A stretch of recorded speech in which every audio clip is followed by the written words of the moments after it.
This is Udara of We Are Change.org, and I'm here with Kristen and Meghan, who's actually a U.S. military whistleblower. She has an amazing, fascinating story that we will share with you here today. Now, Kristen, can you tell us what branch of the military you were in and what you uncovered? Sure. I was in the Air Force on active duty for 9 years, and I worked in bioenvironmental engineering. And now, I know the issue came up with chemtrails. I know that's an extremely controversial issue. A lot of people are extremely divided on this issue, but you actually saw things from your experiences that kind of give it a little bit more validity than I actually saw ever before. Can you go into the details of exactly what you saw?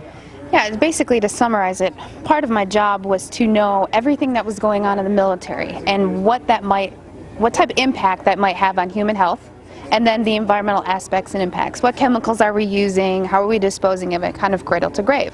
So we were the internal compliance people for following OSHA and EPA standards. One part of that process was to approve chemicals, hazardous materials. You know, what are you using? Why do you need it? Where's it being used? And tracking that disposal. After it being brought to my attention about chemtrails or geoengineering, I used to think it was crazy. It actually was disrespectful to my line of work, because here we are trying to prevent environmental aspects and impacts and not have anybody get sick from our operations. But in an attempt to debunk, it changed my life. I started noticing things. I started noticing large quantities on the system where I would approve chemicals that did not have a manufacturer name, wasn't tied to a building, and that was normal protocol. When I started asking questions, I slowly became demonized. A couple years passed after that when I asked again and people realized I was kind of being more vocal about it on social media. I was starting to be thrown into a mental institution and have my daughter taken away. Wow. That changed my life. I no longer view the military the same way, and I feel like after 9 years of trying to uphold an oath, I'm able to do that now. And so you uncovered a lot of these hidden chemicals. Where's the connection with the chemtrails? Well, the connection is, at first, when I saw these large quantities of aluminum, barium, strontium oxides and sulfates, I thought, well, this could be for an industrialized process, for something called shot peening or, bead blasting, things that you see in kind of the automotive industry. Except those were already accounted for. I already knew how much was used for those processes. It was a little type of different constituent. And the first thing I did, part of my job was to sample air, soil, and water. So that's what I did. I air sampled the soil, the air, and the water.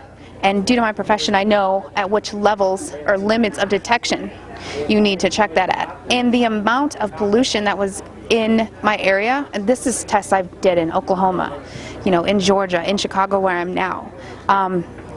But in taking those samples, I knew the background, because a lot of these things are naturally occurring and elemental, but not in this form and not in this quantity. So how did it get there? So just to clarify, you see these huge storage containers of these chemicals. Then you do the test on the air and soil, and you see these same chemicals in the air and soil now. And that's pretty much been the main evidence I've seen people who are for chemtrails use, is saying, look at the soil, look at the water, look at all the chemicals in there. And now you're finally the person who's like, wait, I worked in the military, I saw a bunch of these chemicals there. That's crazy. It is crazy. I used to think it was crazy, and everyone asks, why are there no pictures? Yeah. Well, I'd like to see you try to take a picture inside of a restricted air hangar, because you'll have an M16 in your back. Yeah. And the hardest part for people to realize is, where are the pilots? Like, there's people who have come forward, but these people are scared. You look at what's happened to whistleblowers, look at Snowden, look at Manning. People are scared. And I think because this topic is already labeled a conspiracy theory, I don't think the government necessarily views me as a threat yet.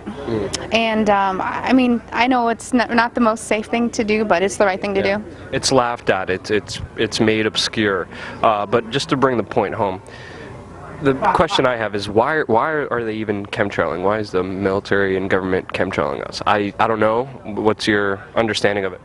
Well, I don't have anything that can solidify, but I do have my opinions, and that is the history of weather weaponry. I mean, you can take away people's monetary system, you can take away people's rights, but you take their food and you disable their ecosystem, that's the number one way to handicap people. And they've done it since the 40s, it's not new. Also seeing how it started out to be a government program, and then noticing that it is a way for private corporations to profit off this, whether it's controlling agriculture, profiting. There's certain events, you lose money on if it rains, or so knowing that you can kind of predict and control the weather, there's money there. I've also, heard that it could be tied to Agenda 21, but for me, it's not about why. It's just stopping it. It needs to be stopped. Yeah, and it's called the crazy-ass conspiracy theory. The Chinese are doing it now, openly. They did it for the Olympics. I mean, they've sprayed people. I'm sure you've heard the St. Louis story. They did biological testing. So if the government is capable of doing that, why is it so hard for people to believe? And I don't know if you've heard about David Keith, but he's actually a geoengineer, Canadian. He works at Harvard. He just wrote a new book on climate engineering, and inadvertently he's brought more awareness to this, because I feel they're getting ready to admit it, and they're trying to sell it to us. It's kind of like they sell vaccines to us, they sell fluoride to us. Fluoride is a mining waste product. Well, how can we make that good? Put it in your water. So I think that they're trying to now kind of admit it and act like they're going to start doing it, and they've already been doing it. So where's the fight taking you? What's next? Well, my biggest issue that I have been tackling is to wake up other people in my profession. I worked for the federal government for 12 years, and it is my line of work.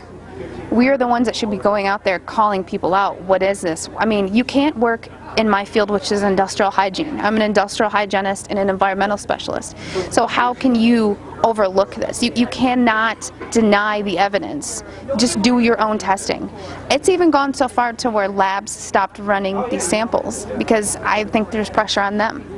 So there's only a few labs actually now that we use, but it's just getting other people who have, the average person, it's great, get excited at your local level, but it's the people that are supposed to be enforcing this on a legal aspect that I've been trying to wake up. Where can people find out more about you? Well, follow me on Twitter, because my website is, it got hacked. So I'm relaunching it, but just follow me at Kristen Meghan, KRISTEN, MEGHAN. Pardon me. But I suggest that you go to geoengineeringwatch.org, pardon me, chemtrails, because that is the most reputable site. There's a lot of disinformation sites, so that's the best way to get information. And just follow me on Twitter is probably your #1 way to reach me. You're amazing. Thank you so much. Thanks for having me.